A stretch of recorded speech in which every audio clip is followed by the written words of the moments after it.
dhowrkii kun ee sano oo la soo dhaafay ganacsigu wuxuu ahaa mid ka mid ah darawallada ugu waaweyn ee dhaqaale iyo awood ummadeed go'aamiya. oo waxaa jira hal tusaale oo gaar ah oo maskaxdaada ku soo dhacaya. waxaa jira hal wado ganacsi oo kaligeed abuurtay horumar dhaqaale, sababtay hoos u dhac dhaqaale oo qoto dheer. waxay ahayd udub dhexaad dagaalo dhowr ah, waxaana si joogto ah loogu dagaalami jiray muddo ku dhow 150 sano.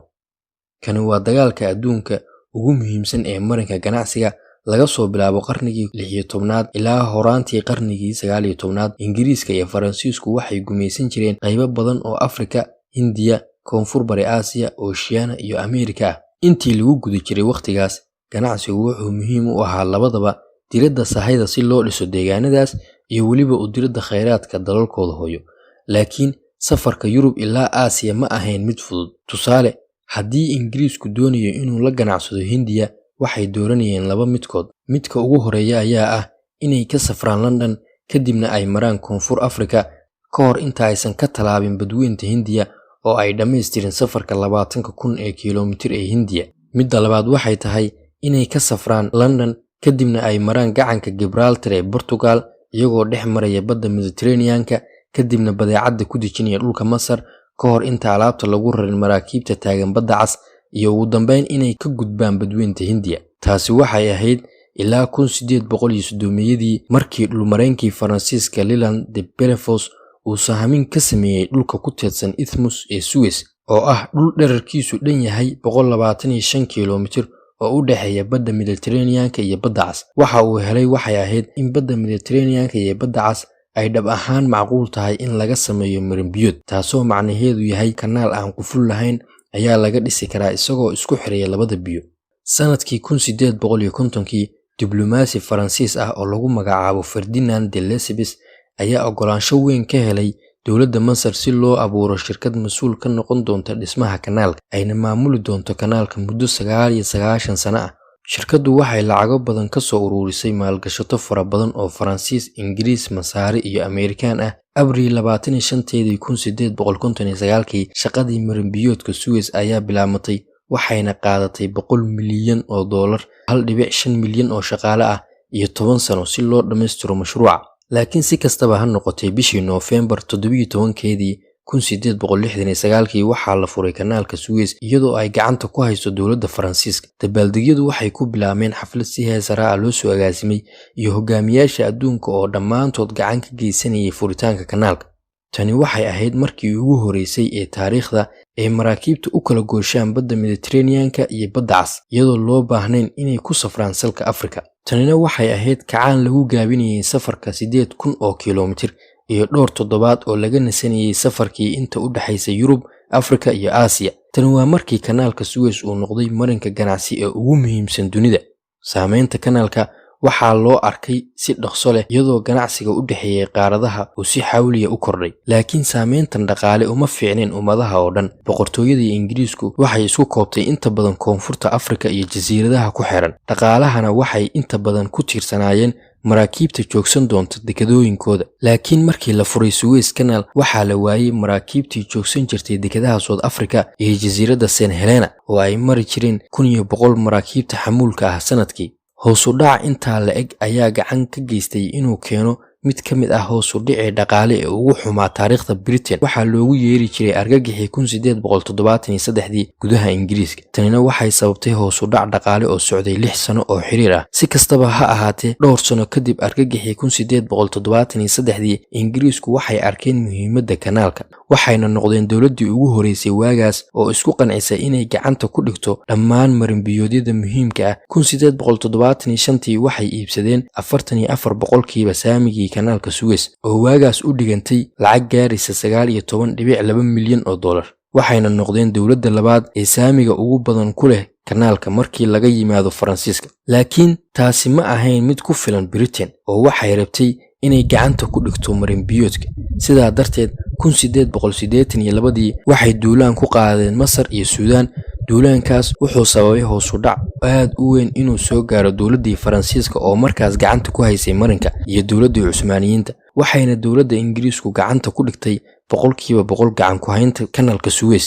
waagaasna waxay ahayd markii ugu horeysay ee dagaal ka dhaco kanaalka. 10 sano ee ka dambeeyay kanaalku wuxuu noqday mid saa'id u kobcayay, waxaana taas faa'iido ku qabay dowlado badan oo Afrika, Aasiya iyo Yurub ah. Kobacaasina wuxuu sabab u noqday in 1914kii bilowgii dagaalweynihii koowaad ee dunida in loo arko kanaalka Suez meel istiraatiiji ah, ciddii gacanta ku haysana ay ka hortagi karto maraakiibta ciidamada badda inay ku safraan inta u dhaxaysa Yurub iyo Aasiya, ayna ku qasbanaadaan inay soo maraan South Africa. taasina waxay dhabarjab ku noqon kartaa cadowga. Sidaa darteed, Britain waxay 30,000 oo maraakiibta dagaalka ah gaarsiisay gacanka Suez si ay u difaacaan haddii khatar kaga timaado ciidamadii Jarmalka iyo kuwii Cusmaaniyiinta. Wax yar kadib waxay ku war heleen weerar. Horey waxaan u soo sheegnay in dhammaan quwadihii waagaas jiray ay gacanka Suez u arkeen meel istiraatiiji ah. 5 bari kadib markii uu dagaalku bilowday, ciidamadii Jarmalku waxay weerar ku qaadeen kanaalka, laakiin Britain waxay ahayd mid horey ugu talagashay weerar dhinac kasta kaga imaan kara, waxaana dhacay dagaal socday 2 asbuuc oo u dhaxeeyay ciidamadii Jarmalka iyo kuwii Ingiriiska. Waxaana halkaas khasaare ka soo gaaray ciidamadii Jarmalka. Intii uu socday dagaalkuna, dowladda Ingiriisku waxay ka difaaceen kanaalka dhowr weerar oo kale. Markii uu dagaalku dhammaaday, Masaaridu waxay bilowday inay u ololeyso in Ingiriisku uu maamulka dhulkooda iyaga ku wareejiyo.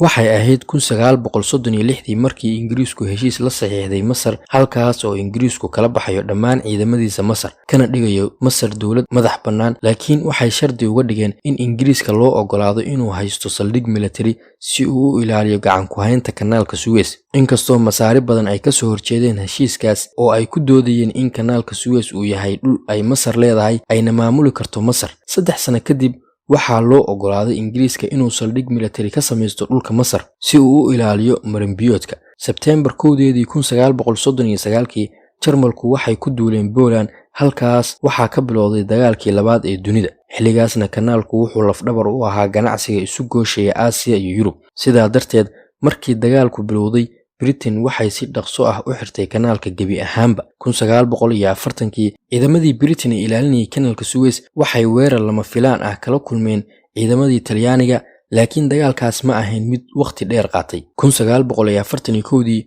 waxaa ciidamadii ugu badnaa ee Jarmal iyo Talyaani ah loo diray Liibiya iyo Masar si ay gacanta ugu dhigaan kanaalka Suez. Markii ay ciidamadaasi gaareen xeebaha Masar, Britain waxay weerar ku qaaday maraakiibtii u siday sahayda, taasoo dib u dhigtay go'aankii ciidamadii Jarmalka iyo Talyaaniga. Oktoobar 23, 1942, weerarkaas kadib Britain waxay bilowday inay u ololeyso in ciidamada Jarmalka iyo kuwii Talyaaniga ahaa ay ka baxaan dhulka Masar. Ugu dambeyntiina May 13, 1943, waxaa dhulka Masar ka baxay ciidamadii ugu dambeeyay ee Jarmal iyo Talyaani ah. Intii lagu guda jiray 1951, quwadihii ugu waaweynaa xilligaas waxay bilaabeen inay heshiisyo ganacsi la galaan Masar, laakiin xilligaas Masar waxaa maalgelin xoogan siinayay dowladdii Sofiyeetka, taasoo kaliftay in dowladihii reer galbeedku ay ciidamadooda kala baxaan dhulka Masar. 8 bari kadib markii ay ciidamada Britain ka baxeen Masar, waxay bilowday Masar inay qaramayso kanaalka, waxayna dhammaan ka mamnuucday maraakiibta u safraysay Israa'iil. Tani waxay bilow u ahayd dhibaatadii loogu magac daray Suez Crisis, taasoo u dhaxaysay Masar iyo Israa'iil, ugu dambeyntiina kaliftay dagaal dhex mara labadaba. Waagaas Britain iyo Faransiisku waxay la soo safteen ciidamadii Israa'iil.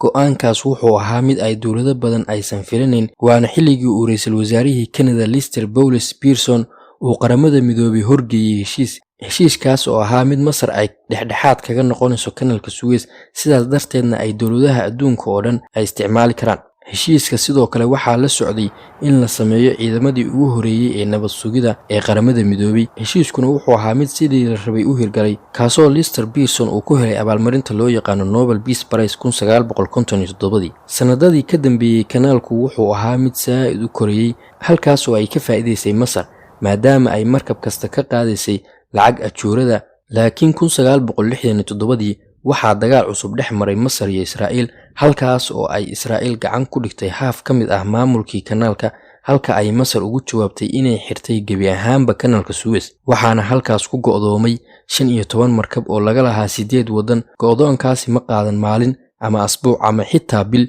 ee wuxuu qaatay 8 sano oo xiriir ah. Shaqaalihii saarnaa maraakiibtaas waxay dhexda u galeen carqaladii Masar 8 sano. Ugu dambeyntii 1975 waxay Masar ka qaaday go'doonkii saarnaa kanaalka.